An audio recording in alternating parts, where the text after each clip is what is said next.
there's a really elaborate and profound pattern of alignment between dolmen structures and Neanderthal sites. It stretches all the way from the Pyrenees, all the way down the Iberian Peninsula to the Strait of Gibraltar. This is some of the highest concentration of Neanderthal sites on planet Earth.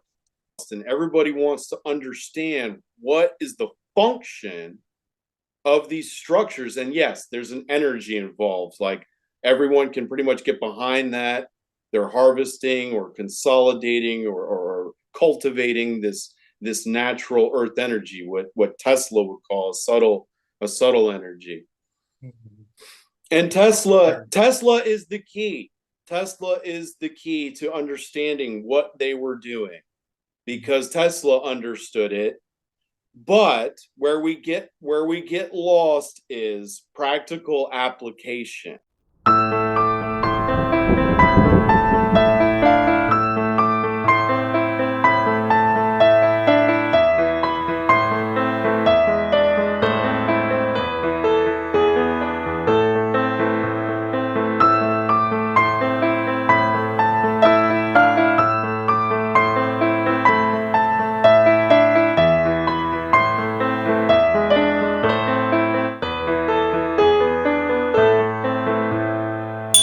And good afternoon, everyone. Thanks for joining the Adapt 2030 channel. You always ask me to bring bright minds on here that can help us explain the past and why we're going through some of these cycles and maybe what to expect as we move through the change that we're experiencing right now.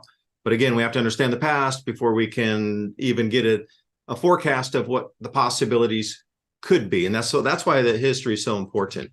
You have the reference from the past of the max possibility of it, and maybe we could go out into the future and take a look. But you see the world changing around us. So I have with me Mark Carpenter today, cultural anthropologist, writer, some say controversial, some say rogue.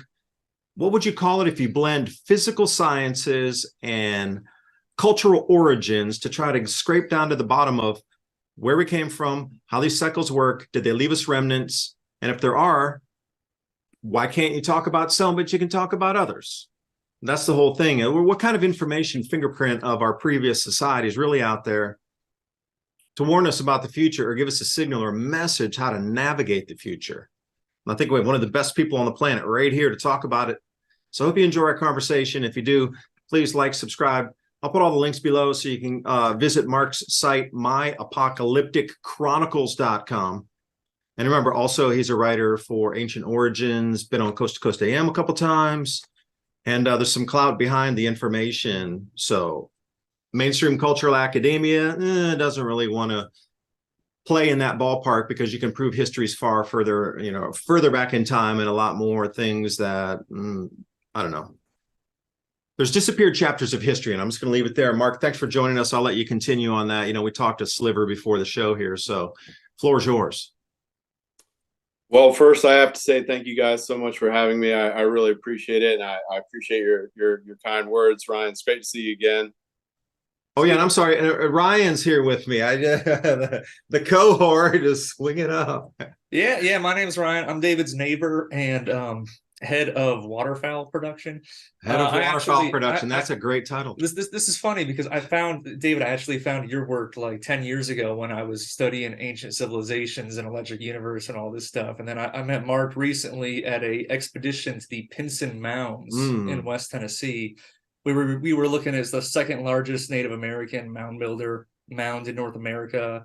It's like 72 feet tall, I think. This huge megalithic structure we were able to walk on top of and see all these astronomical arrangements and everything. We'll touch base on it. But yeah, so that's how I met both of these gentlemen, and I got them in touch. And so excited to see where the thoughts go here. Yeah, and I want to get on the next trip, so please give me the calendar in advance. I want to know where you're going to be going, because then I could do a little research and then have like just a groovy jive session, watching and looking at different things from different angles. Plasma versus, how do you look at something? That's the whole other thing. I'm sorry, Mark, to cut you off, but to frame it again, like the way that people look at information differently and come to conclusions differently, we shouldn't be penalized for that. That should be the main crux of conversation, is how do you see it differently? But now if you have a different opinion that doesn't toe exactly 100% to what should be known by a very sliver, I mean, I'm talking like just tenths of a percent of what should be inside the bounds. I mean, why can't we interpret information differently and talk about it? So again, sorry, back floor's yours. Ryan, you introduced everybody. Mark, hey.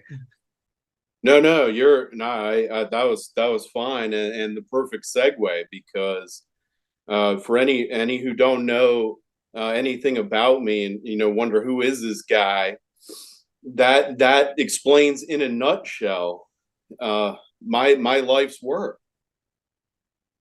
I was heavy into Mayan archaeology in the Yucatan Peninsula, archaeological internship, University of North Carolina, early 2000s.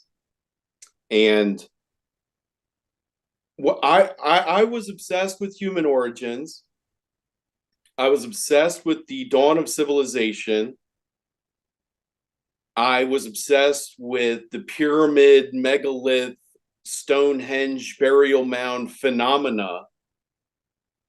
And did I already say the disappearance of the Maya? I wanted to know. I wanted to know what happened to the Maya.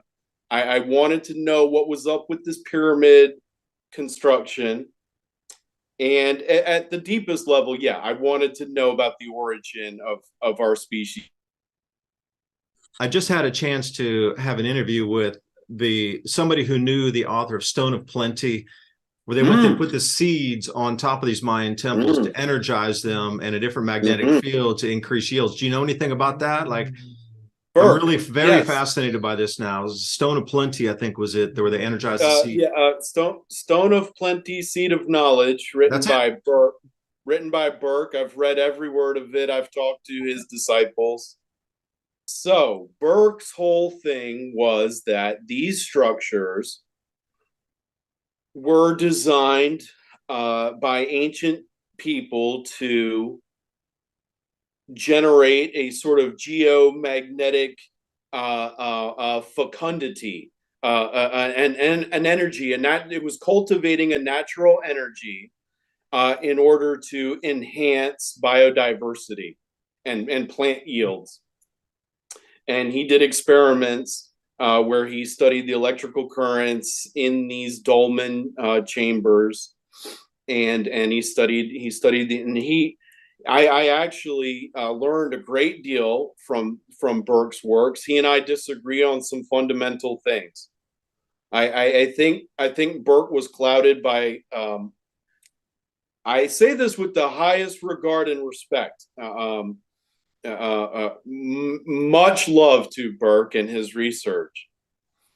But his whole thing was he was a plant scientist before he began studying this.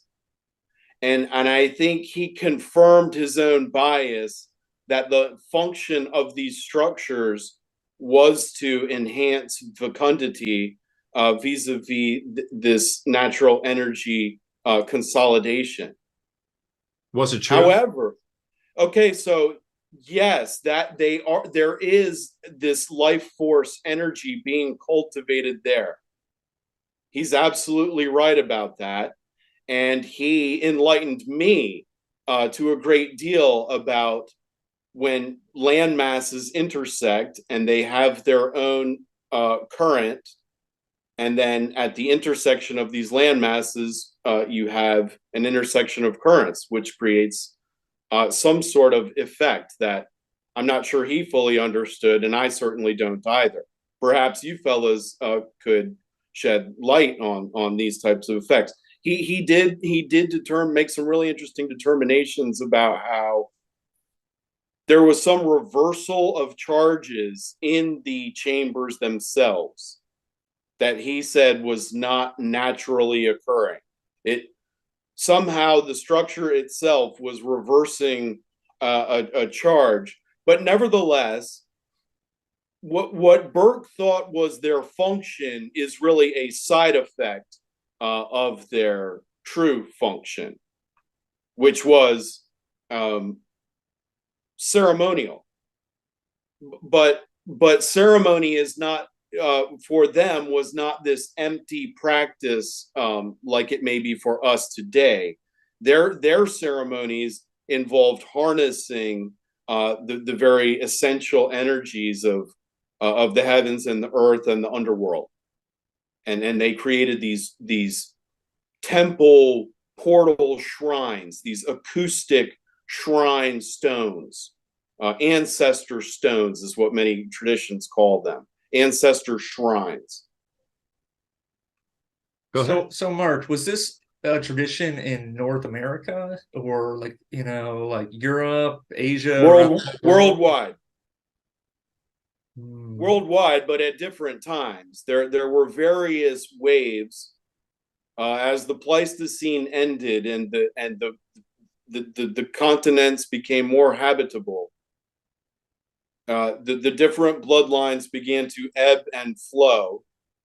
Now there's various narratives with various takes on it, but we can say for certain that there were various waves over the past, let's just call it 10,000 years, which scattered this ancient relic culture all over the world. And we visited a slice of it in Tennessee. Oh yeah.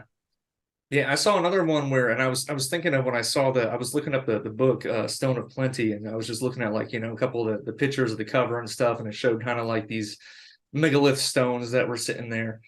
And I was reading about some the other day, which they were down in Ethiopia, and it was for it was some like early Hebrew stuff, but it was for like animal sacrifices or whatnot. But it was Yes. just like they had like these like like bowls kind of like carved out of like the tops of the stone. And so they Yes. were explaining it like it was an animal sacrifice thing. But I was also thinking like, what if they were also like, like charging seeds or whatever stuff in there too? I don't know. Just kind of, it's weird how the different Well, countries around the world use different types of megaliths.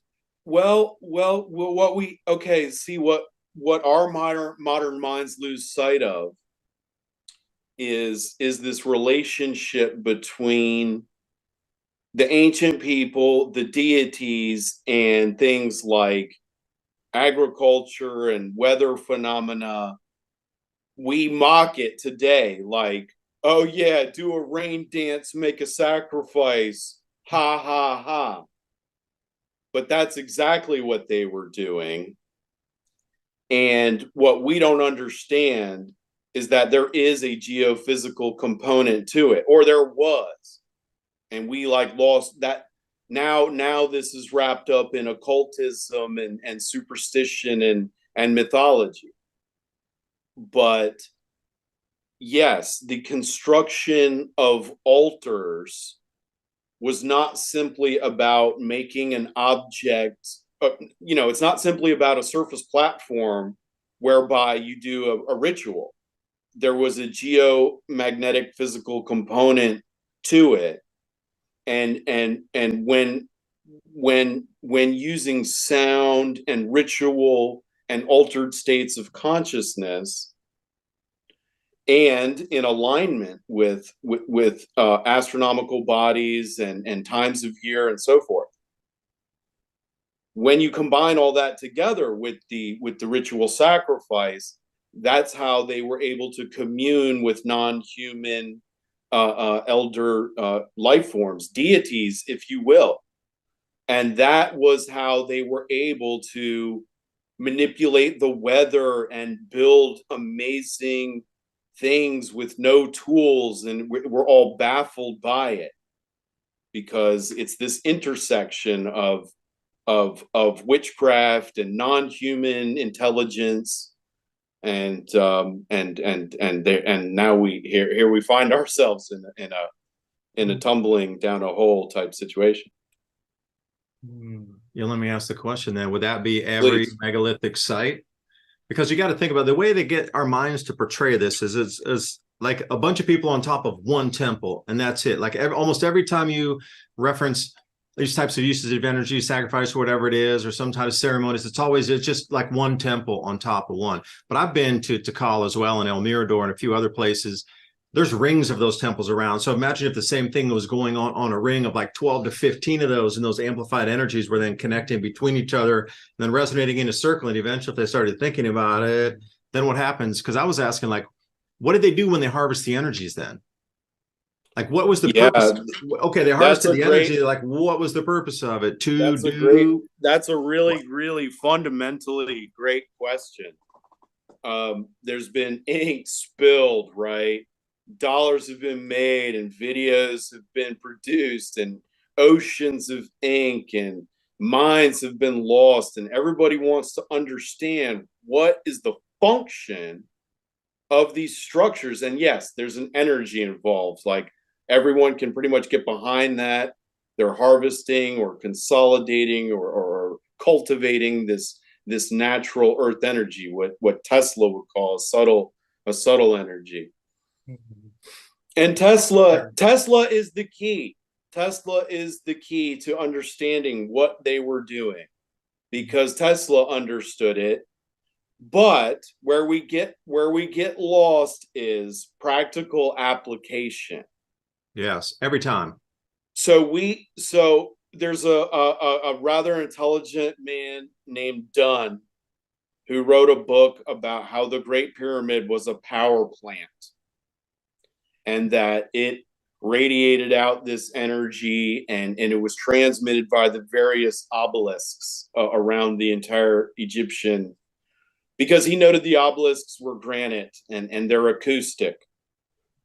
I've seen videos, and I've taught my people in Egypt have stood before a pink rose granite obelisk. Pink rose, there it is again. We were just talking about pink rose before, yeah. Right. We'll come back. Remind me. We'll come back to the balancing rock in upstate New York, which is where that's exactly what we were talking about. I was talking about dolmens, right. Plasma shelters. Yes. Those, like, you talk about bomb shelters today. Those were plasma shelters. Like, the discharge coming off of our sun was so heavy with protons and like real physical matter that was slamming the planet. And it could be probably witnessed where if you have a CME, you get about 3 days to 8 hours, depending on if it's going to travel the speed of light to get here, if it's going to, take the slow boat and kind of slowly roll in, but you'll see stuff pounding through the atmosphere. Imagine if you'd seen that, you would be starting to build dolmens and rock shelters, because that's what would protect you from actual plasma. So even if it hit the top of some of those dolmens, it would go around, it wouldn't penetrate through. Why was there I have a question for you. Shoot. I thought there were, in my recollection, millions and millions of these dolmens around the world. But over the last 100 years, they've been stripped and used for like building parts, buildings, highways, whatever. But like an enormous amount have been gotten rid of on purpose. Oh, yeah. But the function of that, is a plasma shelter. Could be a Faraday cage or something. That's could be a Faraday cage. Yeah. I mean, that's the same thing. You're protecting yourself from the outer environment, whether it's electromagnetic or actual physical, plasma and a physical representation of energy. Well, gosh, there's so much to unpack. Okay. So the function of these things, the energy, plasma. Okay. So speaking specifically about the dolmens, there's a lot of clues, I think, to be found in Shinto culture. And there's a huge reservoir of physical evidence, a diamond mine of physical evidence in the Pyrenees, in the Iberian Peninsula, Spain, France, Portugal. This is somewhere I dream of taking a really epic tour. In my wildest fantasies, I would like to pimp a yacht on down the coast of the Iberian Peninsula, stopping periodically and going ashore to visit these places, which would just really be the most efficient way to do it. But anyway, there we have. These things are difficult to summarize. There's a really elaborate and profound pattern of alignment between dolmen structures and Neanderthal sites. It stretches all the way from the Pyrenees, all the way down the Iberian Peninsula to the Strait of Gibraltar. This is some of the highest concentration of Neanderthal sites on planet Earth. They are and this has never, ever been touched on by a single mainstream scholar. and I broke it down on ancient origins. Not that anyone noticed or ever got a hiccup of traction. But this pattern is really profound because it reveals who built the structures, and it was who science calls Neanderthals, and it's who the biblical tradition calls Nephilim, and they were cannibalistic, and they did have superhuman strength. They were far more advanced than science would have you believe. They had larger cranial capacity than Homo sapiens. But what's really wild about all of that is the legends that persist, that they utilized those structures to enter into. You triggered this for me, David, that they used these structures to seek refuge into the underworld. These structures acted as the real answer to the question, what is the energy being cultivated for what purpose? To create a conduit, between underworld, surface world, and the heavens.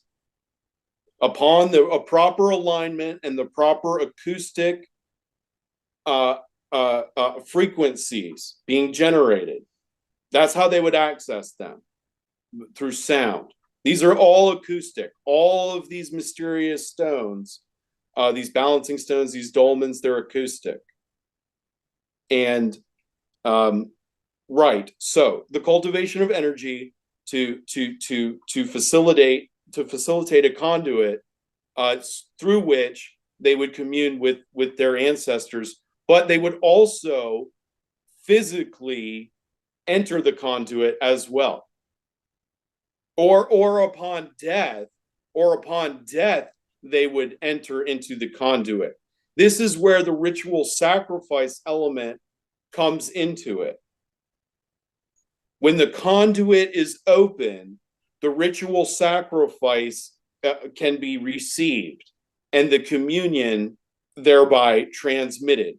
And this would then enable them to do what we have to understand too, that they weren't Homo sapien. So they inherently had capabilities that we don't. And it was all wrapped up in this, in their rituals and their communion with their ancestors. I'm sorry? Sounds like some of that information has been passed down, because when you think of global elite in their ceremonies and in their different levels within, Freemasonry, etc., it's the ability to harness those energies that were the leftover remnants of truth on how to harness our third dimension that's been hidden from almost everybody. So I'm wondering, you sparked a thought for me there. So if I talked about so you have a direct correlation between the dolmen the dolmen areas, construction sites, etc., and the Neanderthal and habitation. I'm wondering if there's also one for the Denisovans. Like if you go back another chapter further back, is there also another equivalent of certain sites always associated with what we consider, dolmens or some kind of underground cities or superstructures to hide from the same plasma discharge from the sun on a recurring cycle?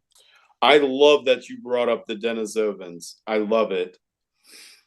The Denisovans, you mentioned when I went on to Coast. The reason I went on Coast to Coast, I'm actually not terribly fond of it, but I went on to Coast. Well, I love that there's a platform that people can talk about these things about. I just fear that it has been infiltrated. But anyway, the point is, I went on Coast to Coast and definitively proved that giant Nephilim exist. And I did so, and I will do so again right now for anybody who doubts. In 2008, in Denisova Cave, they found a gigantic tooth. It was so enormous, they thought it must belong to a prehistoric extinct bear. Those bears, when they stand on their hind feet, are 13 feet tall and weigh like 2,000 pounds, 2,500 pounds, more. The point is, when they genetically analyzed this tooth, they found that it was human. It was not Homo sapien, and it was not Neanderthal. So they had no choice but to create a new hominid species. So they called it Denisovan. And despite the fact that they have downplayed it rigorously, there is absolutely, unequivocally no escaping the reality that this hominid was a giant. This was a 12 to 13 foot tall hominid. And the volume of this tooth is even more impressive than its height. The volume is near double over double the volume of a Homo sapien molar, which means this hominid was incredibly, monstrously huge. And apparently, according to mainstream science, it was 170,000 years old, living in Siberia in a cave. And there were other remains of Homo sapiens and Neanderthal in there as well. So it would seem that it was interbreeding with and possibly preying on the lower species of hominid and Homo sapien. Well, we know they interbred because there was traces of human Homo sapien DNA as well. So we know they interbred. That part is certain. Just under 1,500 years ago, something terrifying happened to the world's climate, something nobody could understand. The sun began to go dark. Rain, the color of blood, poured from the skies. Clouds of fine dust enveloped the earth. Winter gripped the land for 2 years. Then came drought, famine, plague, and death. Whole cities were wiped out. Civilizations crumbled, and nobody knew what had happened. It was a catastrophe that affected millions and millions of people all around the world. But what was it? A catastrophic climatic event buried in the heart of the Dark Ages. This mid-6th century catastrophe was the most important date in the history of the past 2,000 years. This event created the world we live in today, something far removed from the minds of everyday peoples of our modern times. Unbeknownst to most, the catastrophe could at any time happen again. The volcanic winter was caused by at least 3 simultaneous eruptions of uncertain origin, with several possible locations proposed in various continents. There is even evidence of an extraterrestrial factor. A possible origin for this object could be the Taurid meteor stream. This stream is the result of the fragmentation of a much larger comet some 20,000 years ago. The Earth passes through the Taurid stream in November and June each year, resulting in regular meteor showers normally consisting of microscopic dust particles. A fragmentation of the stream is thought to have occurred around 500. It is possible that a fragment could then have collided with the Earth as it passed through the beta portion of the stream early in 536, causing the atmospheric dust veil event. The relevance is crop failures for several years in a row. While the dust veil was present, it may have caused widespread starvation, leading to an increased susceptibility to disease among the remaining population. Small comets had previously been thought to be less hazardous than small asteroids, but estimates show that a small comet fragment can have a global effect. In early AD 536, or possibly even late 535, an eruption or eruptions ejected massive amounts of sulfate aerosols into the atmosphere. The solar radiation reaching the Earth's surface reduced dramatically, and this rapidly cooled the atmosphere. Despite what the global warming nuts say, the sun seems to be the main driver of temperature and climate. The main historical aspect of the period around 536 may also be the most significant, especially to those descendants of the survivors. Who would be us today? This period coincides with a mass population decrease in Europe, in the Americas, the Middle East, and in Asia. In Europe, this is commonly known as the Justinian period, named after the Justinian plague, and is believed to be the first appearance of the Black Death in Europe. Meanwhile, in the Mayan Empire, things were looking bad. Researchers have realized that there is a 100-year gap in the civilization's productivity starting in 540, suggesting a dark age. The civilization experienced mass crop failure, which led to disease, starvation, and likely internal strife. People evacuated cities in and around present-day El Salvador. Cities that were left behind experienced a dark age, as evidenced by a gap in written records and a sudden decrease in construction in Maya city centers during the 6th century. In China, 536 was no better. Frost and snow in July and August that killed the seedling crop, causing a major famine the following autumn. Weather was so severe that 70 to 80% of the people starved to death. Procopius.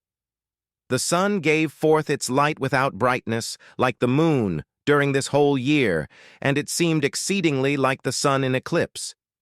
The sun was dark, and its darkness lasted for 18 months. Each day it shone for about 4 hours, and still this light was only a feeble shadow. Michael the Syrian.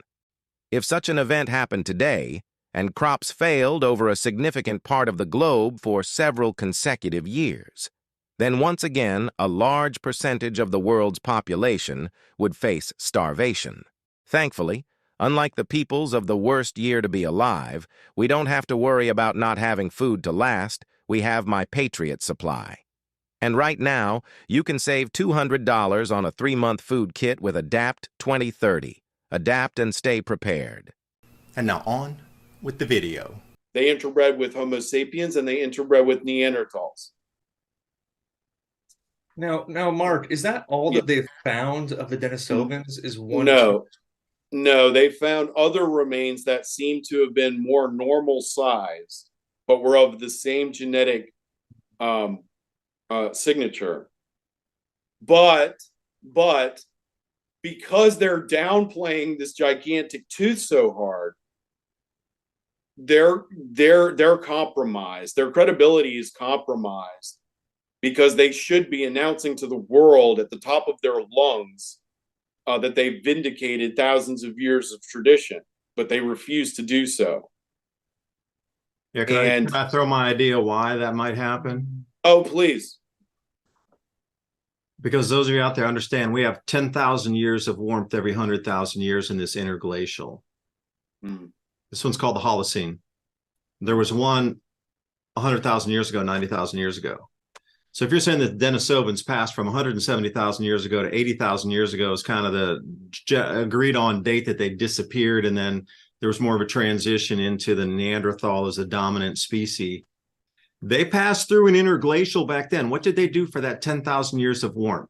If we're able to go from quote unquote cavemen to steam powered things, compression and air compression powered, all the way to airplanes, rocket ships in less than 10,000 years, like 3,000 years.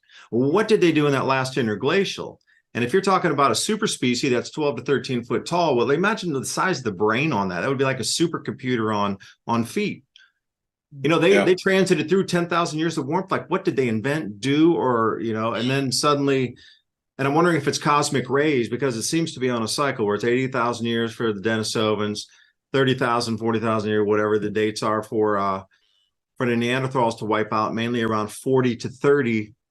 Like, if you go 100,000 years in the future, are we going to be the dominant giant species? Because the things that'll live through this, or the people that will be like 3 foot tall, because they didn't need as many resources and they didn't need to rely. So the next, you know, there'll be 3 foot tall scientists running around going, the giants of the year 2000, you know, because it steps down in species size. If you're talking 13, Neanderthals are generally agreed to be around 8 foot tall. We're around 6 foot tall. So the next step down must, you know, they're going to look back at us as the giants. So you got a giant next to me in the room here. What's going on, man? Well, and also, I remember at least in college, they taught me that Neanderthals' brains were bigger, but it was mostly devoted towards motor skills. That's the way they explained it. So they said Neanderthals had bigger brains, but it was just because they had faster reflexes. That would make them super scary then, and maybe that's where Bump in the Night and like scary nighttime stories. Sorry to interject there, Mark, but you talked about cultural origins. So can you imagine being, let's say, there's bands of humans and bands of Neanderthals or bands of Homo sapiens sapiens, like running from an apex predator. So maybe those stories of don't go out in the night, the things in the nighttime are scary. Maybe they're referencing that's the thing that will grab you and eat you. And a lot of these That's, stories we hear about yeah, scary dark time is actually us and them. absolutely. And I'm gonna do you one even better. You're absolutely right. We have just stumbled. So okay, so when you make this alignment between the scientific reality of these hominids. Okay, so wait, first, quick note on these hominids. Hominid, what I have coined them is invasive hominid hybrid species. And I think that's really important because one of the patterns that we find universally in the traditions and in the archaeological record.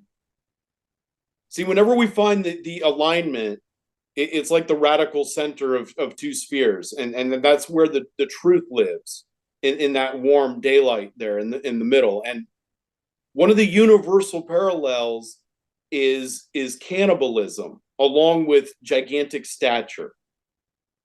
And in also within the traditions is a tradition of hybridization and along with the cannibalism. So real quick, we'll run off them. So like the Olympians, they mate with the humans and they spawn guys like Hercules and Dionysus and whatnot. And then you go all the way over to China. You know, you've got Emperor Qin. A woman is visited by a dragon, and she is impregnated by it, and she gives birth to a hybrid tyrannical ruler, Emperor Qin. It still bears his name to this day. China, Emperor Qin. That's him. So on and on this goes. You know, the biblical Nephilim, the Watchers come down and they mate with women and they have the children. Well, the archaeological record does, and the fossil record do reflect cannibalism, a lot of it. The Neanderthals, and not just cannibalism, but eating everything like crazy. So I just want to emphasize about the Denisova that and the Neanderthals and the various other hominids. By the way, there's a whole mess of them that most people don't know about. You know, Homo heidelbergensis and Homo floresiensis and Homo gigantopithecus, and the list goes on and on. And really quickly, I just want to touch on, people say, well, wait a minute, Mark, what about the ape men, the Homo erectus and these guys? Well, they're composites and they're frauds and they're hoaxes. That's why there's been no genetic research on them. Notice, and that's why some of them have disappeared as well. I suspect they're nothing but apes, very ancient apes. Maybe there were some ape men of some kind at some point. Anyway, I'm sort of lost my train of thought there, but There I would have was been just double species like that. Like we live with gorillas and chimpanzees and orangutan yes. city. Like, why would that be any different than what we're experiencing today? It would be the exact same. Right. And I had right. So I just wanted to emphasize the invasive species pattern that seems to permeate the tradition as well as the archaeological record in terms of the cannibalism and the gigantic stature, because that's what we have with invasive species of fish here in Maryland, the snakehead fish. It was introduced and it has no natural predators. And you said it, Dave. You said apex predator. The word Nephilim in Hebrew is often translated as fallen ones. And that sort of adds up. But what I would suggest is, in ancient terminology, to fall on someone means to prey on them. So Nephilim, to fall upon those who fall upon their enemies, means hunters. It means apex predators. So I think you really hit the nail on the head with that one. And the mind-blowing thing that I was trying to share before I went into that rant was just that they, I think, are still alive. They're not extinct. I don't think so. A lot of what we think were wiped out are still hiding in relic species. Yeah, can I throw a strange thought on top of that? Please. Well, you were saying their extra brain capacity is used for agility. And I don't mean to go too woo-woo, but if you start to listen to tales of hunters describing, or people that have described seeing what was now known as a Sasquatch, that thing has some of the most incredible superhuman abilities. If you believe the stories for the people who tell them, that they've seen things move so fast that it's a blur of light going past. That the incredible speed at which its mind, it actually numbs them to watch how fast it moves. It like shocks them. You know, like maybe a tiger can have sort of a sound resonance that'll paralyze you. Well, the speed at which these things moved had paralyzed them just in like, yeah, that's not even my frame of reference on how fast something like that could move. And the size is always compared to 8 feet, 10 feet, like the alpha males are like 10, 12, is like girthy 6 feet across on the shoulders, but invisible sitting next to you. Blinding speed that could lift up trees and just like rip trees from the ground. Like, if you believe what people say that they've seen, you know, I mean, Sasquatch not proven, because you mentioned genetics. That's the reason I wanted to bring it up, because if there were, there should be genetic evidence of these same species around. And I'm sorry to cut you off. Go ahead. Oh, I wasn't even saying anything. But if you are like, you know, crossbreeding something, like whether it's, you know, like mules were breeding horses and donkeys together, or different types of chickens, or different types of dogs, or whatever. Like, if we're not the top of the food chain, and if there is something above us, whether you're getting into Nephilim or Anunnaki or ancient gods or whatever, there could be some kind of crossbreed in there, some kind of gene manipulation or whatnot. And yeah, you could definitely get a bunch of those different species explained that way. And some of them could maybe get some, you know, extra sensorial properties if that's the case. My research indicates that's absolutely the case. Once you strap on this lens and polish it clean, and you devote discipline and objective reasoning to it, you will start to understand that these invasive hominid hybrids and their ancient culture of whatever nature, energetic nature worship and ancestral communion and witchcraft, once you understand it, and you understand that they linger on the fringes of wilderness and society. And okay, we're getting a little deep here, and we understand that certain remnants of their witchcraft exist in our culture, just as you were saying, David, that you see this reflected in the secret societies of the so-called ruling elite, or just the most effective criminals on the block. Yes, that's absolutely the case. They are perpetuating this ancestral tradition. The link has not been broken. And the bloodlines do still remain. Some of them are still really hybridized, and they're really, really freaky. Yes, like the Native American Sasquatch. Mainstream media has deliberately degraded it and made it into a joke. And they did that because they knew that it could be proven. And they knew it was real. And now so as I was saying, when you clean off this lens and you really study this with this loupe, you'll see that this unlocks 1,000 mysteries across all cultures, across the world, and even modern day mysteries and tragedies, like the missing people phenomena in all these national parks. That's why they're going missing.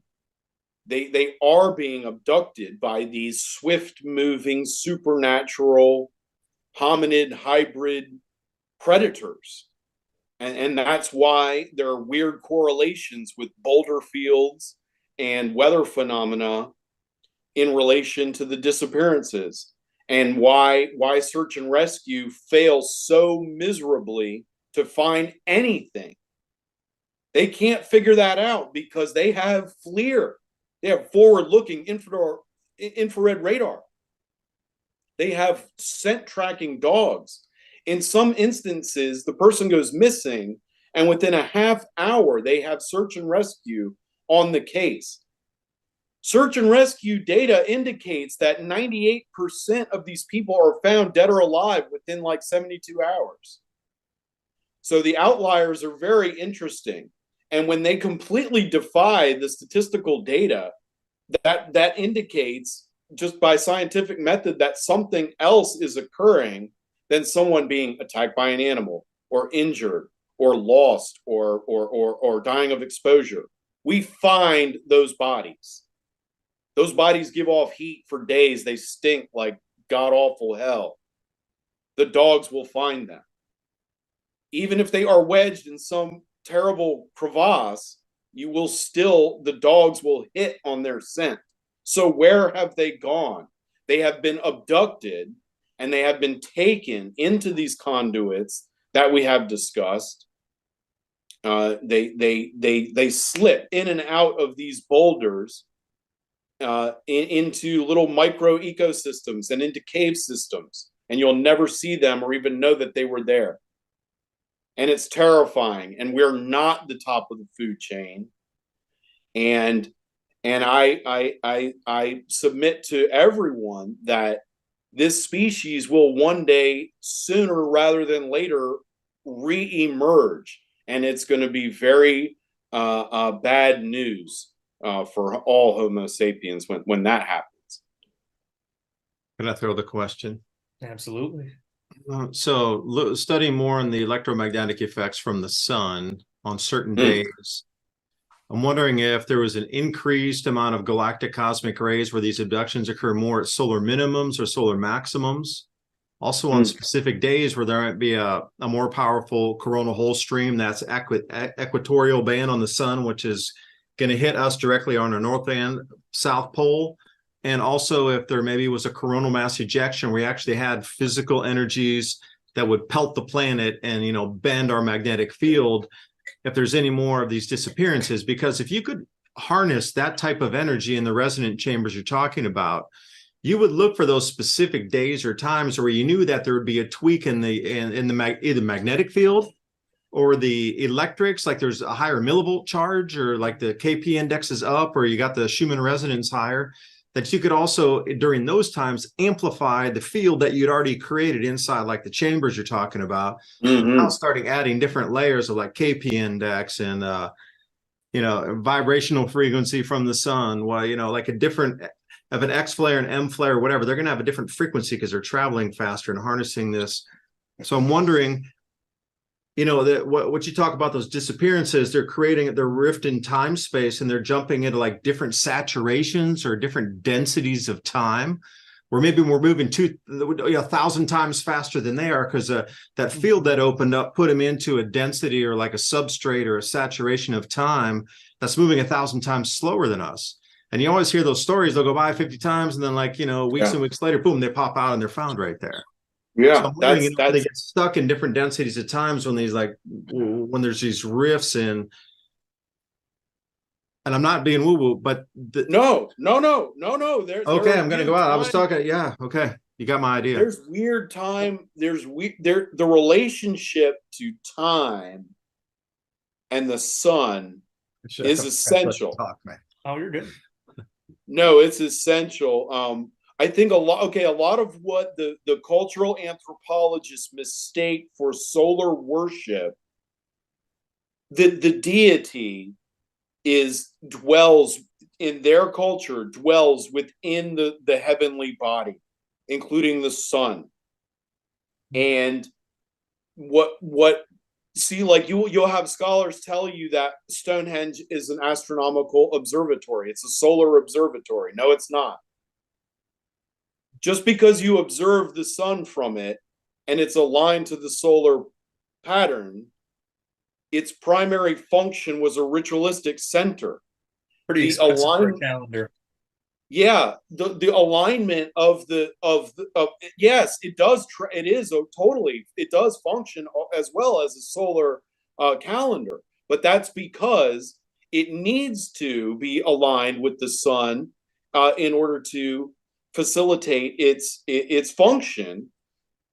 And actually, I'm going to really blow people's minds. The ritual that went down at Stonehenge was actually at nighttime, not during the day. It is aligned to the sun, but it's like you said. Okay, so David, to answer your question, yes, their whole religion revolved around these solar and lunar patterns. They understood these winds and these energies in entirely different and religious ways. They regarded these as, this is all right. And when you were talking earlier about these plasma currents, these ionic winds, it immediately sparked in my mind Aboriginal tradition. The Aborigines talk a lot about the rainbow serpent and how it plunged itself into the surface of the earth and ripped through these valleys and gorges, creating these river valleys. And so yeah, it's all interconnected for sure.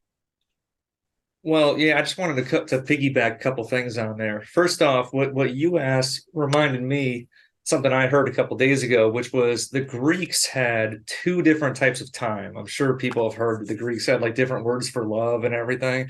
They had the same thing for time. And one of them, I think it was Chronos, which is just like, the movement of like heavenly spheres and like the actual, like the way the calendar progresses and everything. And then the other one, I forget the name of it, Kairos maybe, was like actually the way that like we perceive time, like as we like change and get older as we're going through stuff. Um, so it's almost like there's a couple different ways time could be manipulated there. And then also Wow. as far as doing like rituals um during certain times in the solar cycle, I wonder, like, I do some like the ham radio stuff, and there's, different like different parts of the solar cycle where different like types of transmissions travel better. And I wonder if on the occult supernatural side of things, there's some aspect of that too, where like they're doing more like sacrifices on the mounds during a solar maximum or a Yes. solar minimum, or Yes. I wonder if that Yes. has some aspect to it. Definitely. Or Definitely. equinoxes, if you're trying to get a balance, maybe an equinox is there versus, energies they're malleable. Ryan, I didn't want to say it at the retreat because I didn't want everybody to think I was planting suggestion in their mind. Okay, but two things. One, I did not plan for us to be there during an eclipse. Yeah, that was trippy, huh? That was wild. And the crux of my research revolves around the Ring of Fire. And for that eclipse to be a Ring of Fire eclipse, I thought was really serendipitous, and it was really inspiring to me. And I thought to myself, there really might be an energetic effect present at the mounds with this partial eclipse. I did stop everybody there. We were approaching it, and I just stopped everybody for like no reason. And I was just like, anybody? I was like, I'm not trying to suggest anything, but anybody, anything, and everybody just sort of looked around like clueless. So I was like, okay, never mind, let's go.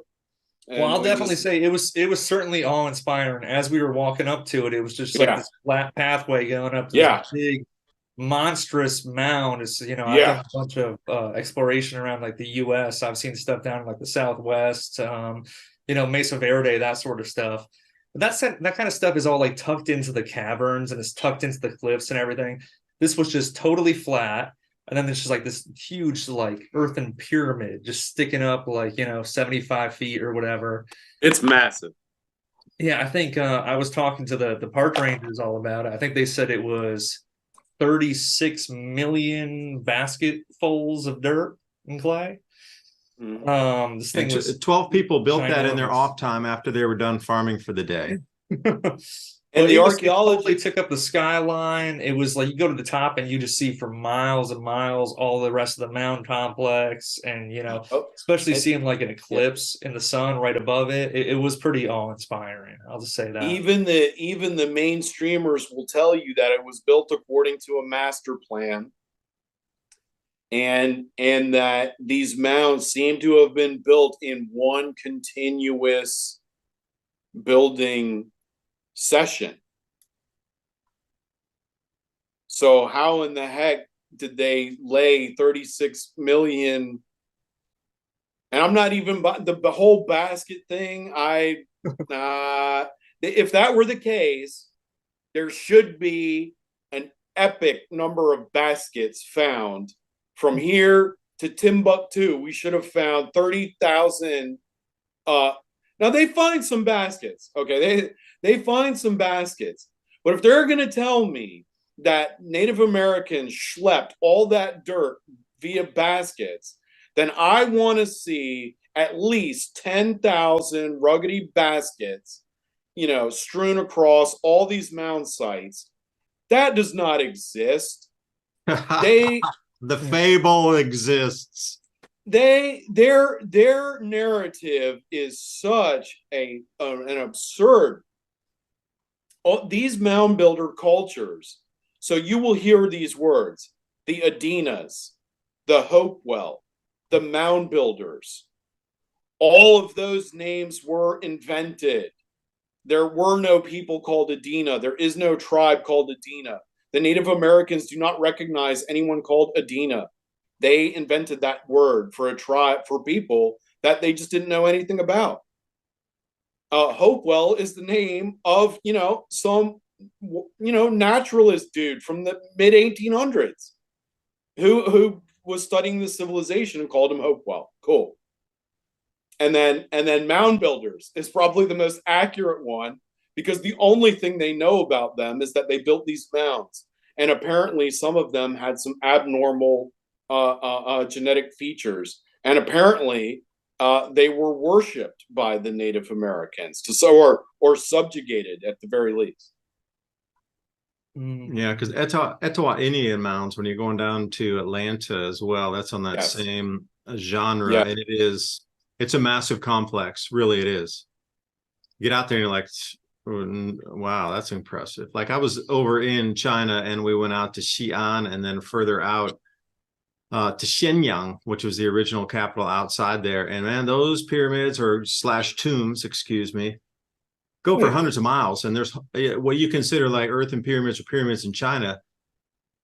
It stretched for 100+ miles going from Xi'an out west toward Tibet, out that direction. You've been to the Chinese pyramids?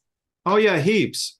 I used to live in Chengdu. I worked man. down in Chengdu, so we'd fly up there to Xi'an, and then we'd get a guy, because we spoke Chinese, so you could get out to Shenyang and you could rent a motorbike. And you could stay at all the guest houses, and you could tell them exactly where you want to go, exactly which pyramid. We had all these maps. You could read Chinese. You could speak every little, even the tiniest village, because I spoke Chinese at that time when I was working there. And you could go anywhere you want. You had the maps, you had the guides, you could tell them where you want, and just go just snap, snap, snap, snap. Everything was unguarded then. Even the biggest ones only had a little rope around the back that said, "Don't go there." And I went to the and I'll say one last thing. I went to go see the Terracotta Warriors. I really didn't want to see that. I wanted to go to the burial tomb that's on the outside, because what I was feeling for was the ley lines, because there had to be like at least 2, 3, 4. That was a significant thing. Like, they would have found the intersection of 8 ley lines to put his tomb on. So I thought if it was coming out directly center of the pyramid on the top and the tomb, so when you got on the top, you didn't feel it. But when you started walking around the periphery, and there was a big old trail going around the whole thing. I just started walking and observing, and then boom, you could feel it way off to the southwest there. Like, the actual ley line energy coming out, it had moved down away from the center of the pyramid over time in those last few thousand years. Well, I can tell you from my understanding. So yeah, man, we used to travel a lot in China, man, lots. It was so easy to do. First of all, that blows my mind that you've been there, because for a long time it was completely forbidden, especially for Western people. So you're really privileged to have been out there, and I would kill to get out there. I want so bad. There is so much mystery left out there. The Chinese are now in the process of concealing those pyramids. Some of them. There used to be a little museum right next to, when you come to a complex, maybe there are like 4 or 5 of them, larger ones. there'd be a museum right there of all the stuff that they dug out, especially these kind of mirror things with reflective bronze was like number one. Yes. And on the back there, all the designs was like the number one things that they kept pulling out as artifacts were those like reflective mirrors. And I was thinking the same thing you are with the baskets. Yes. Like, why do you have so many reflective mirrors? Not like 1, 10, hundreds and hundreds and hundreds, like way more than you'd ever expect to be there. Like, were they reflecting them in on themselves and like charging something? Because when you're saying there's no baskets, I'm saying there's a plethora and an overabundance of these mirrors that just makes no sense. Okay, well, I can make some sense of those mirrors for you. Okay, so one of the things I ran smack into in my research of the Maya was Mercury. So let me tell you a little story real quick. Let me tell you a real story real quick. When I was getting shunned and burning the bridge of my archaeological internship, I had a friend, Manuel, and Manuel resented our superiors as much as I did. And he knew I was burning my bridge, and he loved my dissertation theory. And he was on my side. He was my inside man when I was burning them. Anyway, Manuel and I knew that there was a chamber had been discovered at Palenque, and they were not willing to breach the chamber. And Manuel and I were very upset about this because we were like, we're archaeologists and we're here to discover. And anyway, upon breaching it, which may or may not have been legal, what it ended up existing at the end of this very dark and scary tunnel was a pool of liquid mercury. And it would cause you to retch and vomit because there was mercury poisoning in the air. But the point is, the royal remains of Pakal and the Red Queen were covered in cinnabar ore. And cinnabar ore is mercury powder. That's where you get liquid mercury from. This unlocks a pattern of mercury that stretches all the way over to China. In the pyramids that you're talking about, these were the pyramids of dragon emperors. Just like we said, Qin, those terracotta warriors, that's Qin's tomb you were hanging around. And that tomb is said to have an entire replica of his kingdom, complete with oceans and rivers and lakes and ponds, all made of mercury. According to the writings, on the ground was a scale model of his entire empire, and all the oceans and rivers and lakes and ponds were made out of liquid mercury. And then to answer your question, on the ceiling of his tomb mausoleum were all the stars that were in the position when he died, and they were all made out of gemstones. Did the date of the tomb actually match that what was told us about in history, or was it a different time? Well, so the official position was always that it was a myth. Yeah. Until they found the terracotta warriors. Because the writings that they said were a myth said that he had individual statues of his entire army made to accompany him into the afterlife. So that was vindicated. So that would seem to vindicate the rest of the story, that his mausoleum is there full of mercury and gemstones, and that he's in a suit of jade armor. So, Mark, if I could interrupt here.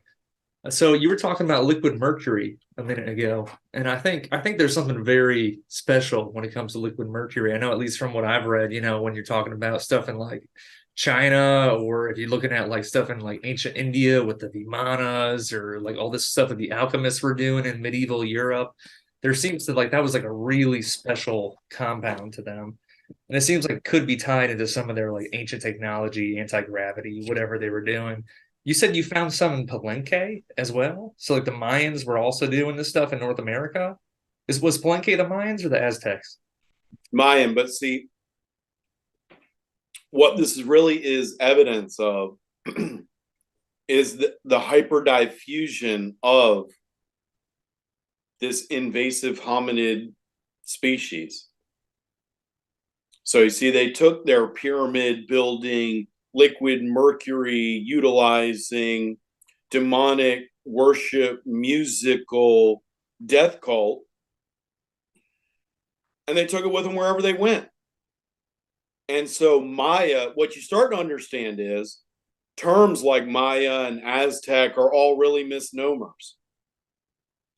Because people are like, what? The Maya disappeared. By the way, I solved that. They didn't disappear. That's what happened to the Maya. They never disappeared. They're still right there. I went and hung out with them. And they explained to me that it was the ruling elite that disappeared. And they didn't disappear. They were revolted against. Because people got tired of being fodder for cult. You know? And eventually, we'll see the cult had multiple functions, but one function was to keep the population in check. They control their food and they control their religion, and they psychologically, spiritually dominate them. And so the Maya simply revolted against their occupying oligarch rulers.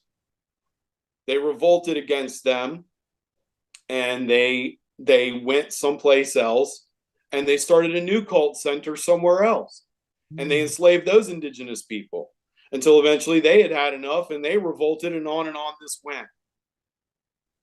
And you can track them all over the world doing this. And now, presently, today, they are called? If you just want to sum it up in 3 words, I would say the synagogue of Satan.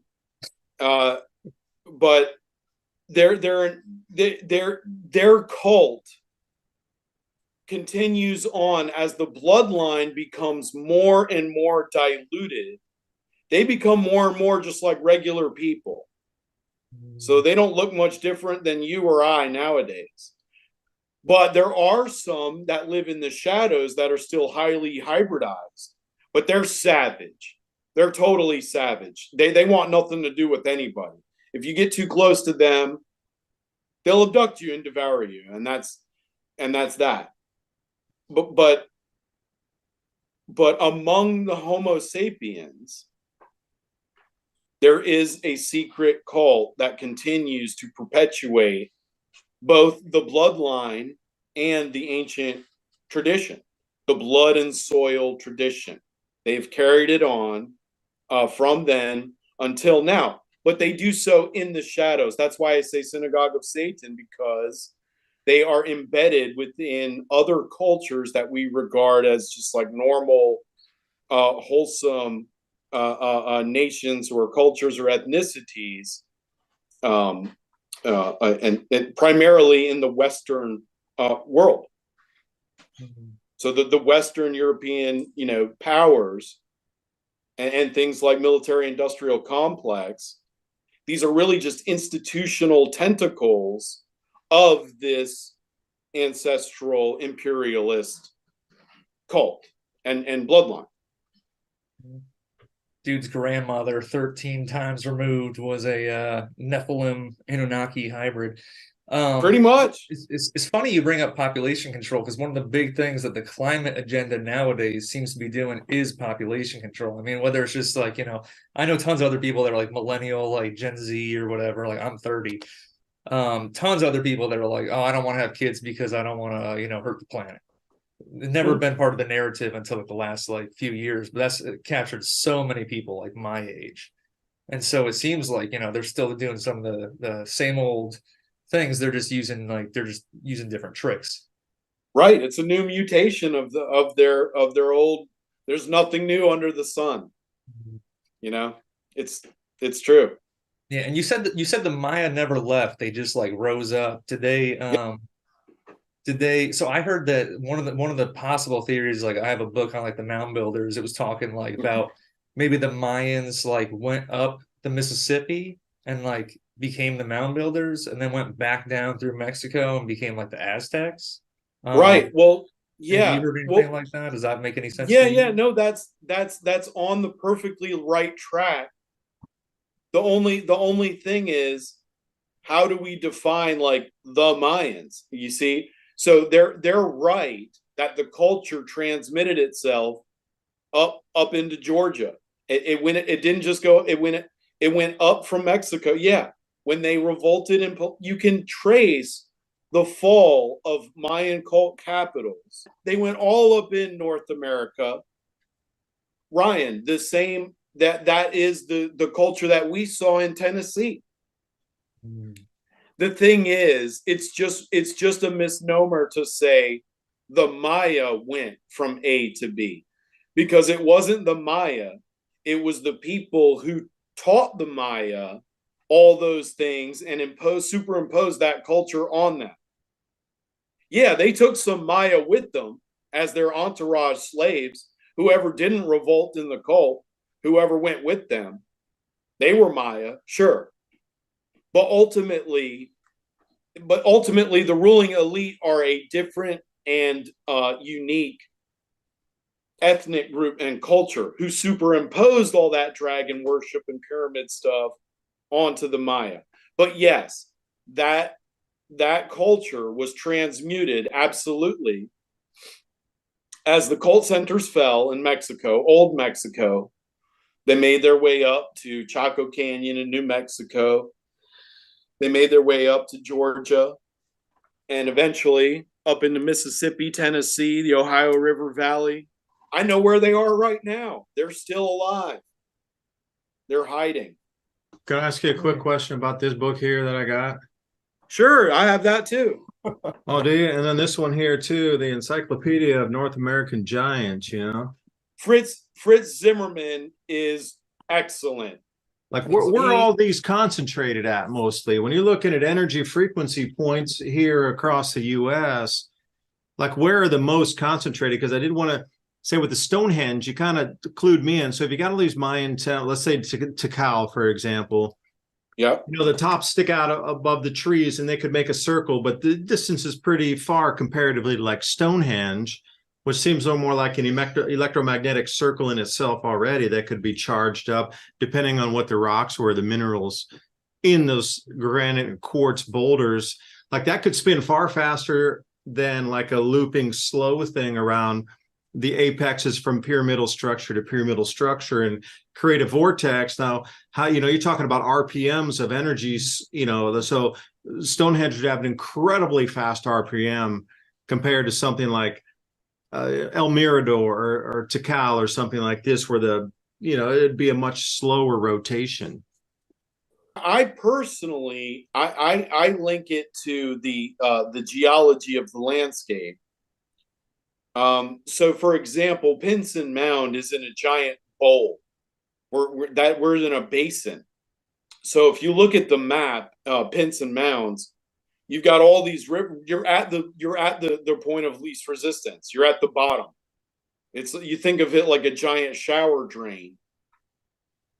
So where all the water ends up converging, then you've got a physical cavity leading down into the subterranean realm. So Because the whatever water sculpted that already going down in its drainage pattern. right. Well, water or geological upheaval and primordial geological upheaval. You got volcanic activity and. Well, I just call them, David, to answer your questions, upheaval zones. Upheaval zones or geological basins, or points of intersection. So, for example, Serpent Mound in the Ohio River Valley, that sits on the ridge of a massive impact crater.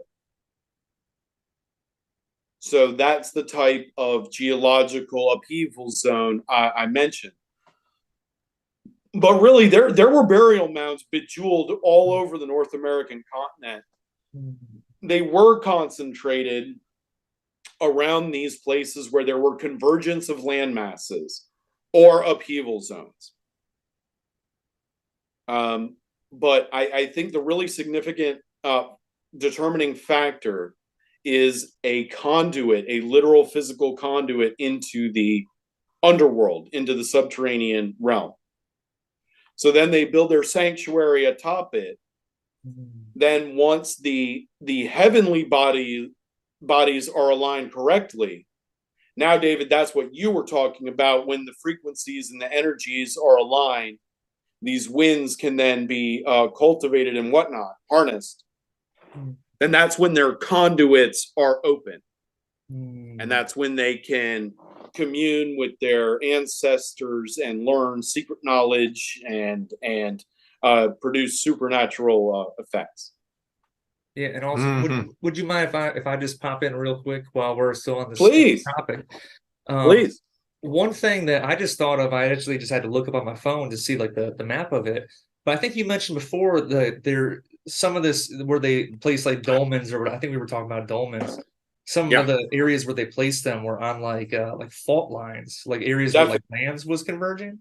It looks like the New Madrid one, that one that went off in 1812. The New Madrid one seems to be kind of overlaid on top of a few big sites, ceremonial ritualistic sites. Poverty Point in Louisiana, Pinson Mounds where we were, and then kind of the edge of it, but Cahokia also. Do you think there's a connection there? I know there is. That's the crux of my Ring of Fire research. Well, just as we just said, intersection of land masses, fault lines. All of the Greek temples are built on fault lines. All of them. We all know that Egyptian civilization is intimately intertwined with the Nile, of course. But most people don't realize the Nile is a fault line. It sits directly over the fault line. Oh, wow. All those temples and pyramids and whatnot are energized originally by the vibrations and the energies emanating up from the underworld. That Sphinx in Egypt was not a Sphinx. That was an Anubis idol. Anubis as guardian of the underworld.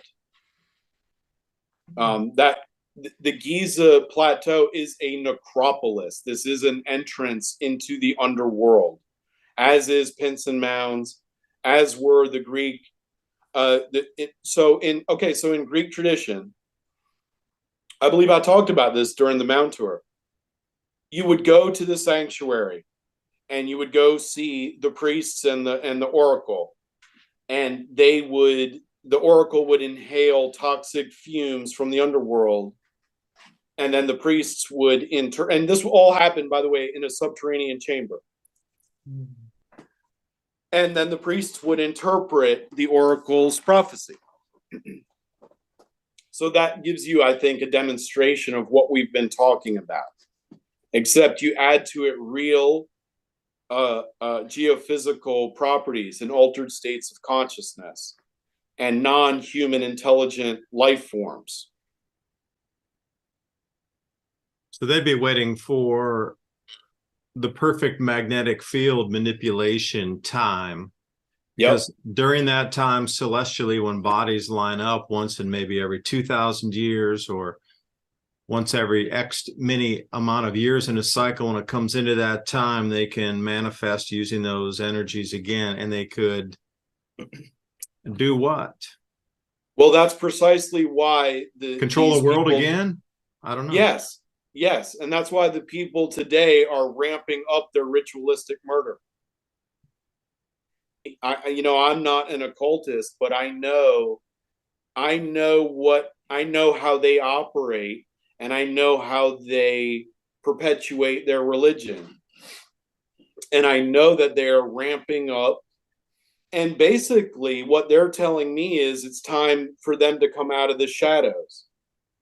It's time for them in their minds, their sick minds, to unveil themselves and rule openly over humanity once more in a one world AI technocratic Neo-Pagan police state, a one world satanic technocratic empire.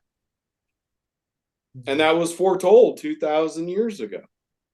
And I think we see objective evidence of it coming crashing into reality today. They can only hold that type of state in electromagnetic field that they can control because everybody else's hemispheres of their brains are so interfered with because of the magnetic changes that they're ready for it, where everybody else is so stunned by it that they're trying to figure out what's going on. And by that time, maybe a new system is implemented over, and when that magnetic field snaps back in place, whatever new system is there is what people just kind of snap out of a dream, and it's already in play. Because one of these events is coming up in 2024 here, October, of the four gas giants forming a perfect square in the outer solar system that hasn't been seen since 79 AD. And the Earth's going to roll through two slight, the sun's magnetic field and a slight coupling of interplaying toroid fields in the outer solar system with the four gas giants in a near perfect square. And the Earth's going to come rolling through those two fields. So I call it the tree of life alignment because it plugs in. If you look at the Kabbalah, the four at the top, that's the four gas giants plugging in. The Earth's in the correct place. The sun's in the correct place. Venus is in the correct place. Yeah, well, okay, you can pick the alignment. That's great, where I say, okay, maybe it could be here, maybe it could be here. It resembles a lot of things that are ingrained across all time space for everybody to remember forever, at least in this modern world. But I just want to know, what are they going to hit when it gets to that electromagnetic field manipulation point where they're able to bend it, morph it, and control those who are unaccustomed to the field? Like, what are they going to try to implement or do during that time? Well, with those energies that have been passed down for maybe millions of years, who knows how old these entities are? Well, I think I know the answer to that. In the lost times, in the times before the cataclysm, it says that the deities lived with the humans, and the Nephilim reigned. I think to answer your question is, they want to open the floodgates of ancestral worship. So we were talking about, at certain times, these places are energized and how they're relics and remnants and whatnot. Well, they want to turn the lights on and get the music going and party to make it really colloquial and easy to digest. They want to come out of the shadows. They want to rebuild their ancient temples and palaces. This is the story of the worst road trip ever. In April of 1846, a man named James Fraser Reed, an Illinois businessman, eager to build a greater fortune in the rich land of California, leads 9 covered wagons out of Springfield, Illinois, on the 2,500-mile journey to California, in what would become one of the greatest tragedies in the history of westward migration. Reed found others seeking to find fortune, adventure, and new beginnings on this perilous trek across the West. Among them was the Donner family. Others like the Graves, Breens, Murphys, Eddies, McCutcheons, Kesebergs, and the Wolfingers would come too. The successful Reed was determined his family would not suffer on the long journey, as his wagon was an extravagant 2-story with a built-in iron stove, spring-cushioned seats, and bunks for sleeping, and 2 hired servants to help with the workload. Reed's 12-year-old Virginia dubbed it the Pioneer Palace Car. Also in the group were the families of George and Jacob Donner. George Donner was a successful 62-year-old farmer who had migrated 5 times before settling in Springfield, Illinois, along with his brother Jacob.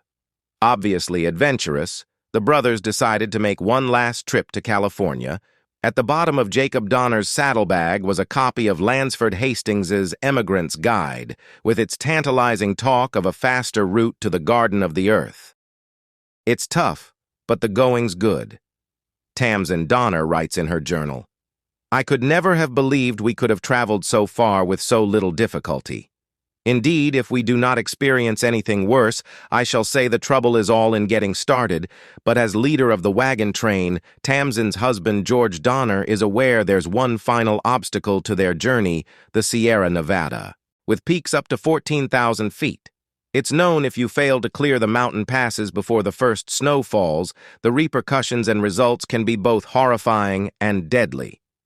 As the Donner Party approaches Utah, George Donner makes a pivotal flaw in his decision to splinter off from the main party. Hastings Cutoff says it's a fine level road with plenty of water and grass, saving 400 miles. As it turns out, Donner's information is wrong. In fact, the so-called shortcut adds at least 100 miles to the journey.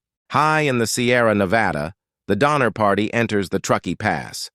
They're only 30 miles from the California plains, but supplies are dangerously low, and traveling through the mountains is taking its toll, ending in a broken axle. The Donner Party stops to make repairs, but that night, 5 feet of snow falls. Soon the drifts are 60 feet deep. The Donner Party will be stranded for 5 months. In just 3 weeks, they've eaten all their food. Then they kill their pack animals. Next, they eat charred bones, twigs, bark, leaves, and dirt. Finally, a suggestion was made that were one to die, the rest might live. Cannibalism. On Christmas Day 1846, a Christmas feast like few others takes place. They devour their first human. Bodies are cut up, flesh labeled so people don't eat their own kin. Later, 4 rescue parties bring out some survivors. The very last finds a man named Ludwig alone. Around him, a scene that haunts us today and will continue to leave a lasting mark in history. Ludwig is surrounded by bones and entrails, a 2-gallon kettle filled to the brim with human blood. Also nearby is George Donner's body, his skull split open, his brain removed. Tamsin Donner's body is never found. It also seems a man named William Foster shot 2 Miwok Native American guides named Louis and Salvador for food, which is the only instance of anyone in the Donner-Reed party that was murdered and eaten. The rest of the cannibalized were already dead. They took the survivors to Sutter's Fort, California, by the route that is now known as Donner Pass. Stranded in the early snows of the Sierra Nevada mountains, nearly half the travelers died of starvation and illness. Even today, Interstate 80 has to be closed occasionally due to heavy snows and blizzards. Only 45 of the original 81 members of the Donner Party survived. This truly was the worst road trip ever, which reminds us not to be complacent but instead be proactive with our prepping. We don't have to worry about not having food to last. We have My Patriot supply. And right now, you can save $200 on a 3-month food kit with ADAPT 2030. Adapt and stay prepared. And now on with the video. And they want to reign once more, and they want their ancestors to delight in the carnage and the mayhem and the worship and the domination, because that's what they do. That they dominate Homo sapiens and they wage war against their progenitors. And by that, yeah, I mean God. They wage war against God and humanity. And they've been doing so from the shadows for a long, long time. But they want to come back out and they want to reign outright. And they want their ancestral cult and their witchcraft hitting on all cylinders in full power. And they want to wage war on God and they want to win. And that energy all helps them do that. It empowers them. Well, also going into, what you were just talking about, David, I think you mentioned that the same kind of arrangement of planets took place around, 79 AD? Was that the last time? It's the last time where you can use JPL model or Universe Sandbox or a solar system scope. I mean, there's a few of them out there. Solar system scope, although recently reeled back their orbital diagrams of how far you could go back in time. Like when I first started looking at that and came across this, you could go back 2,500 years with the solar system scope. But now they've knocked it back to you can barely go further back than about 400 years. So why did they knock so much time off of you finding repeating cycles based on, planetary geometry, or where the planets sit in their orbits related to each other. And what kind of, electromagnetic frequency could that, move through? And if so, Mark's running tours out here to, the different ancient sites. What if you could pick these dates where you knew there'd be electromagnetic disturbances at very high volumes based on prior cycles, like where these planets are sitting before they get to their full maximum potentiality? There's several, there's probably 4 more extreme events of extreme electromagnetism, let's say strangeness or orders of magnitude away from what we consider now normal.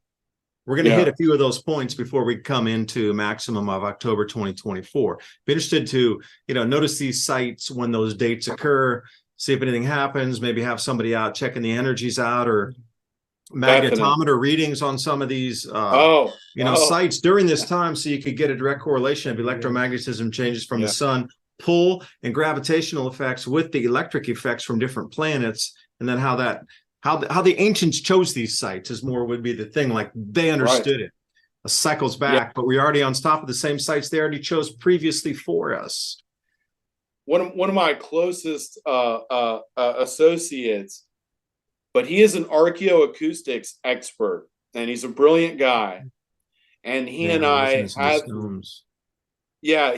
have plans to explore all kinds of sites like this. And we should definitely. Oh, you said magnetometer. I got goosebumps when you said magnetometer. I am dying to experiment with magnetometers at these sites, with ground penetrating radar and with LiDAR. And I would really love Cheese, to be able to run wild with his acoustic testing. And I have some great dates already picked out, certain sites and certain dates.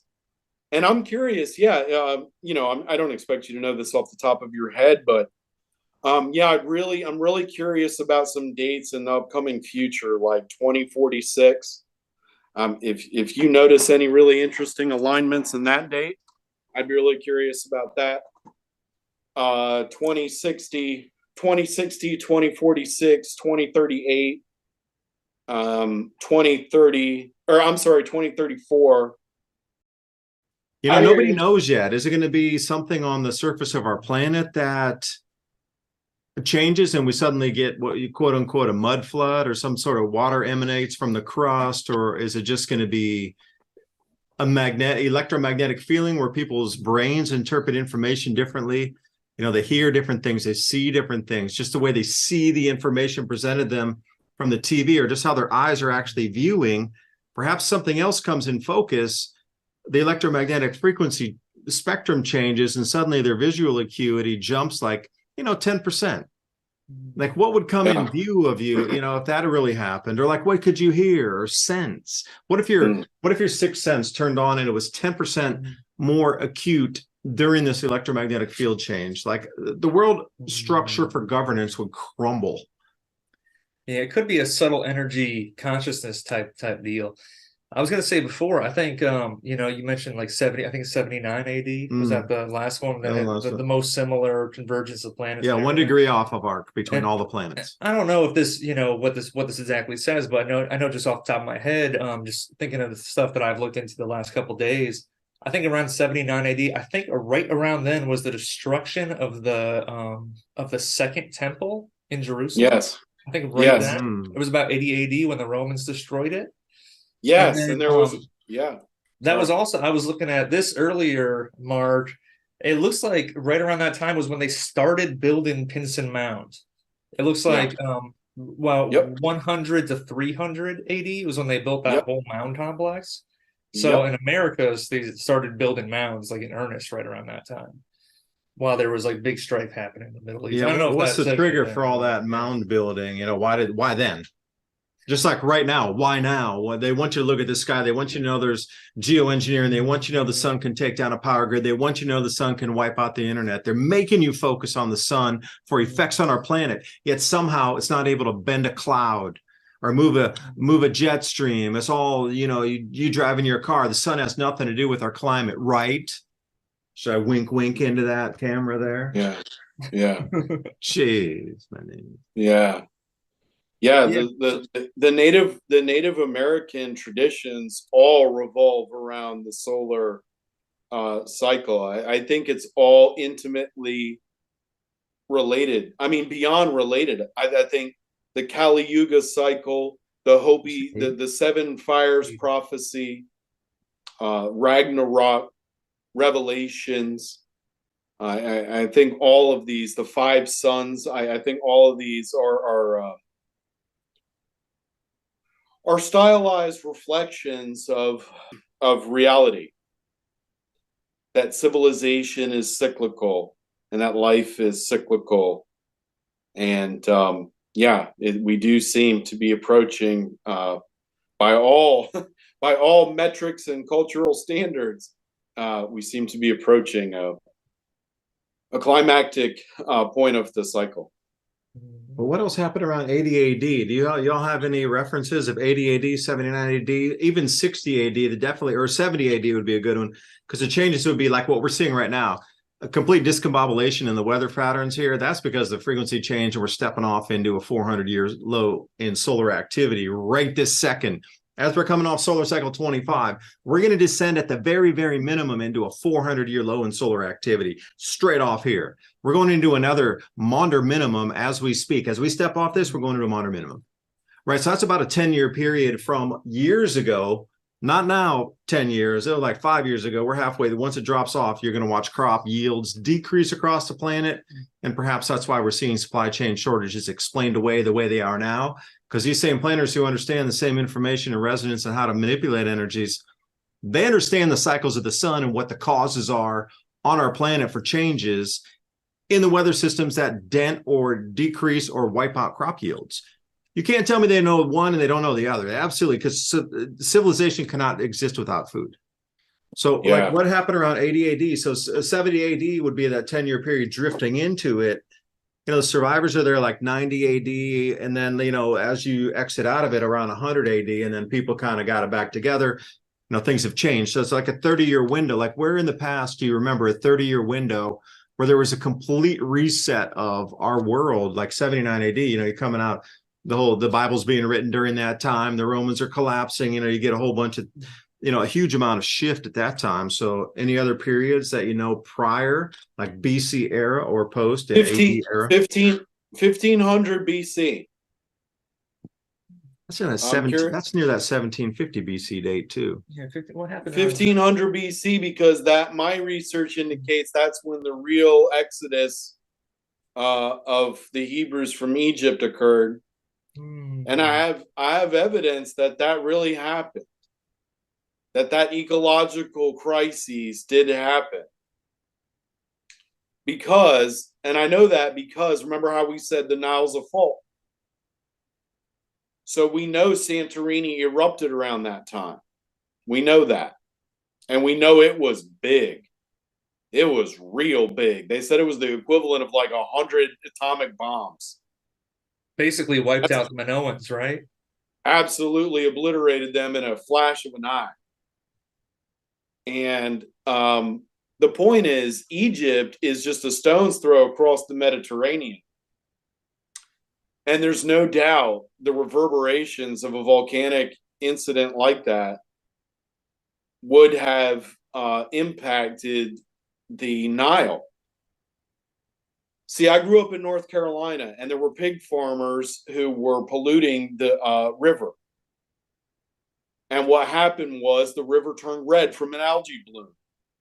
And then all the frogs vacated the river out of the survival instinct. Then the nearby towns got covered in like 2 million frogs. And then when there were dead frogs everywhere, you had like an insect problem.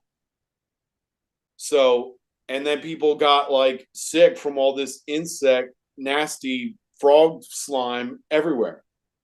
So the point is, you can see how those ecological dominoes can fall in relation to a volcanic event under the Nile River. So Can I do Santorini, I'm saying, triggered the Exodus events. Interesting. Yeah, because just doing the simple math on that, like I said, so 1500 BC, and then we're at 2000 or 2030. So you're really talking about 70 years over 3,500 years. I mean, that's a rounding error. So that would be 9 cycles of 400 years, 2 cycles of 1,800 years. I should say, yeah, 4 cycles of 900 years. At this point, again, you know, we've moved into Aquarius, which is another star sign. And, you know, we're, if you're looking at really the arc and the precession of the equinox, when you look in and you're moving into a new star sign, generally, those that study astrology understand the energetics in a new region of space, because how fast are we traveling? Our solar system is moving how fast? Now multiply that by 2,000 years on how many tens of thousands of miles per minute we're moving through this place. And we're on an orbit, so we're going to come back around 220 million years later. So it's not like we're just spinning into space. We're cruising around the Milky Way here. We'll be back again in 220 million years. But somebody understood, the Mayans understood that entire cycle and the energetics in between, ebbs and flows of energy that were like a faster moving energy. And then we're heading into that right now. And suddenly we're into cryptocurrencies and central bank digital currencies. Right. We're just supposed to believe that, yeah, that's random, that we need to speed up for controllers to maintain control. That's all I'm saying, is the energetics have changed. We see our world change on the same energetics. Yeah, remember before we were talking about, we were like the Mayans, you know, they understood it. Yeah, the hybridized Nephilim descendants, they understand it, just like you were saying. Remember the mirrors. I forgot to answer your question about the mirrors, but here it is. Along with the pattern in China and in Mexico, we've got pyramids, we've got dragon worship, we've got tyrannical hybridized emperor rulers, we've got Mercury, and we've got these mirrors, these black obsidian mirrors. All the cell phones today are made on black mirrors. That's not a coincidence. The Mayans used black obsidian mirrors to worship a specific deity. I can't pronounce his name. Tetzalcoatl. That's the best I can do. He's essentially the god of chaos and disorder and witchcraft. You wouldn't be too far off if you said, by our like Judeo-Western thing, he's Satan. He was very much into music and witchcraft and curses and hexes, and he was said to be next in line to take over the new sun system. See, in their cosmology, every new era is presided over, every new sun is presided over by a new deity. And this is the deity Tetzalcoatl, his turn. And that's bad. That's really bad, because he is evil as hell. And okay, so these mirrors, you'll see iconography where they're wearing such a mirror on their chest. And it's related to necromancy and scrying and weather manipulation. They're often made in sort of a Fibonacci spiral, which is related to storms specifically, because Tetzalcoatl is a storm demon. He was an atmospheric being. And anyway, the point I'm getting to with all this is this time and this cyclical change and this energy and their coming out party is all synchronized by them and by their cult, and that is why. So they're right. So they are, David, you're right. They are harnessing this energy and this period of transition to reorganize civilization into their AI governed technocratic smart city slave state. Yeah, and speaking of coming out party, I think one of the most popular television shows right now is called Black Mirror. Right. Black Rock, Black Mirror. This is all very Blackstone. This is all very the Black Mirrors, the Obsidian Mirrors. Actually, the sacrificial daggers that they used to do human sacrifice were made of the same material, the volcanic black obsidian stone. This is all related to the underworld. In our world, we call this chthonic iconography. Chthonic meaning relating to the underworld. This cult is going to make themselves known, and they're going to resume their stranglehold on mankind. That's my prediction, but it's not really mine. I am really just relaying it. Let me wrap up with something here for a couple last Please. questions. Since we have you on the line, your time's valuable. Thank you for spending it with us. Oh, you're welcome. Can we ask you? I got a question. I know Ryan's got another one here too. Like that sun you described, for me, that fifth era sun of the angry sun, that describes to me a sun that is going into a dimming phase that will move us into the next ice age.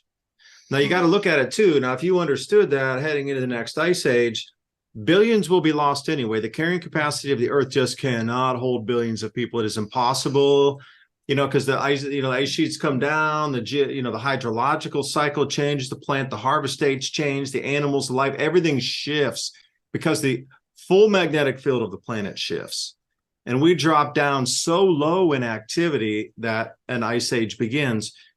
So if you were this same nefarious cult, you're looking at it like, well, this society is not going to make it through the next how long period of time, undefined. I don't know the exact number, but they're looking at it as it's a sacrificial party. Nothing's going to survive it through it anyways. We might as well come out and be as dark and nefarious as we want because they wouldn't survive anyway. That's the way I'm looking at this whole thing being wrapped up is, they brought the planet to as high carrying capacity as they could. And then it's like they're just picking off crickets if you're eating them as a fish or something, it is like crazy the way the world works now. Unless got your brain focused a little bit. And I don't know, are there sacrificial edibles out there? I'm not sure. Well, I'll tell you, the cities would be an open buffet. Yeah. What's the old curse? Yeah. May you live in interesting times. Yeah. Well, there definitely seems to be a harvesting and reaping of souls, like at the ordained time, right? So like we see the population reaching a tipping point, and the cosmological and geological energies aligning at the same time as the population reaches its zenith, and at the same time as this cult begins to reemerge, as the same time we seem to see a non-human intelligent presence lurking about. And lurking's a good word, isn't it?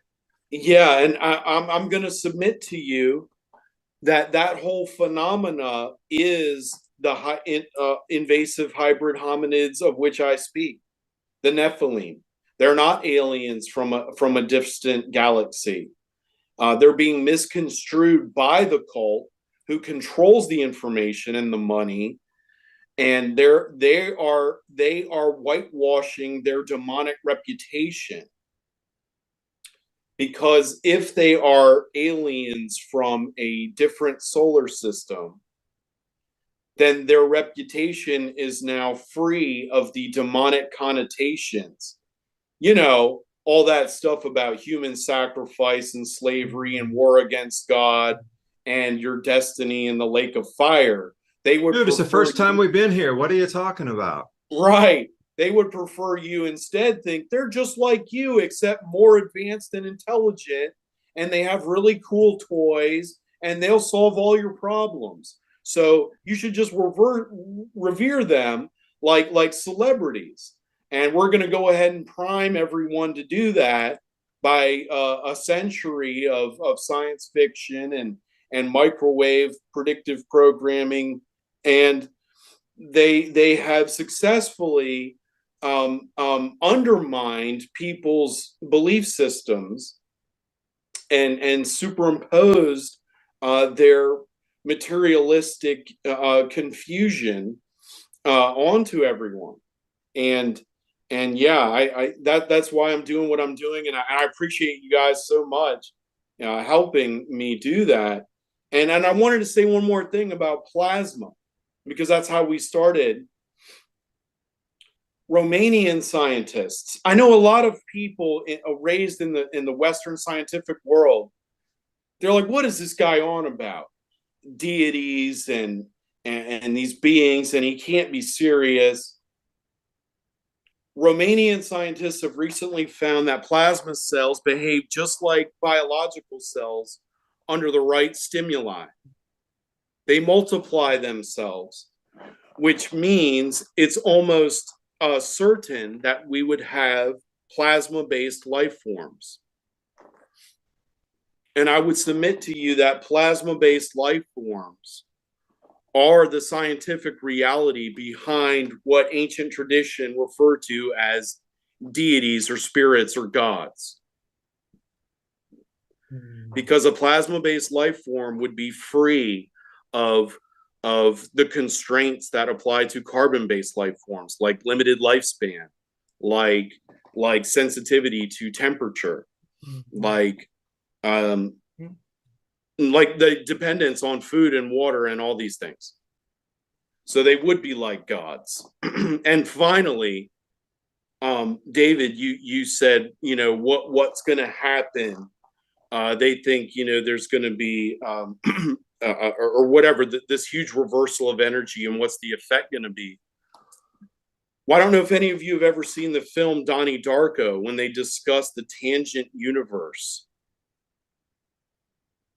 So essentially, well, it's a rather complex concept. It did not originate in the film, of course, but the tangent universe essentially explains that, or theorizes that the entire universe and the space-time continuum could split off into a tangent, and then could be reconnected, and you would get an entirely new reality.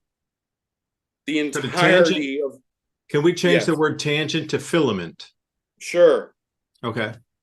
I like it. And it's not my concept. You triggered it in my mind, because the prophecy describes a total renewal of the cosmos. A new heaven and a new earth is the promise. And so I wonder if this energetic shift might trigger a showdown, sort of a final showdown, in which the veil is completely lifted, and we become face to face with our creators, who then take full control of our realm, this holographic zoo, unified field theory, and then renew it once more, as they once did so long ago. And I'm just relaying what the Revelation prophecy states about a new heaven and a new earth. A rebooting of the computer hologram program. Exactly, David. Exactly. Yeah, one more while I got you here. So you mentioned that one of your, the things that you were most interested in when you were like in school was the disappearance of the Maya. And that's kind of what motivated you. And then we talked a little bit about how maybe like some of the Maya, came up to, if you can define who the Maya are, some of them came up to, the US, became the mound builders, went up to Mississippi into like, Alabama, Georgia, whatever, and went up into like Tennessee, Ohio, Missouri, whatever. And then maybe some of them went back down to Mexico afterwards to become the Aztecs. Yeah. Do you think that some of this, I think the conventional, at least what I remember learning in school, was that a lot of it was due to like droughts or famines or whatever. That's how like these population migrations were happening. Do you remember learning anything about that, running into any thing like that? Oh, In your studies? absolutely. And can you put dates on it for Absolutely. me? Because I'm a numbers. I need to see it. Can you Yeah, put dates on that too? Event Sure. and date?